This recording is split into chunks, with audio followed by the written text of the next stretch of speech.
First verb आहे pig. Pig या शब्दाचा अर्थ होतो डोकावणे, मग लपून डोकावणे या अर्थाने. तर एक्झाम्पल पाहूयात. समजा तो रूममध्ये डोकावला, मग कसं येईल? He picked into the room. He picked into the room.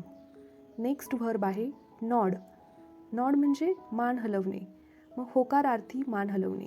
समजा हो म्हणण्यासाठी मान हलवणे या अर्थाने. सेंटेन्स पाहूयात. त्याने हो म्हणण्यासाठी मान हलवली. He nodded his head to say yes. He nodded his head to say yes. Next word आहे स्टेअर. स्टेअर म्हणजे टक लावून पाहणे. सेंटेन्स पहा. तो लोकांकडे टक लावून पाहत होता. He was staring at people.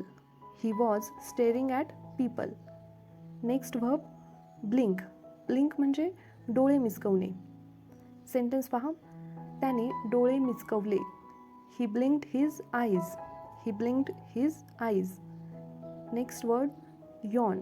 Yon म्हणजे जांभई देणे. मग पहा सेंटेन्स. बाळाने मोठ्याने जांभई दिली. The baby yawned loudly. The baby yawned loudly. Next word crawl. Crawl म्हणजे रांगणे. सेंटेन्स पहा. बाळ चटईवर रांगत आहे. The baby is crawling on the mat. The baby is crawling on the mat.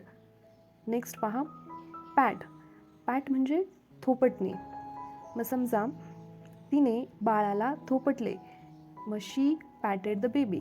She patted the baby. Next snore. Snore म्हणजे घोरणे.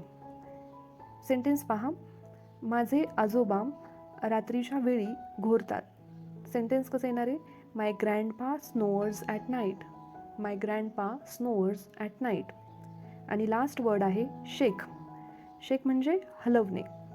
मग आता ह्या व्हर्बचा सेंटेन्समध्ये यूज करून तुम्ही मला कॉमेंट बॉक्समध्ये सांगायचं आहे.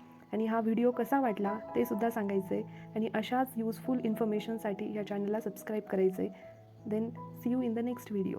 थँक्यू.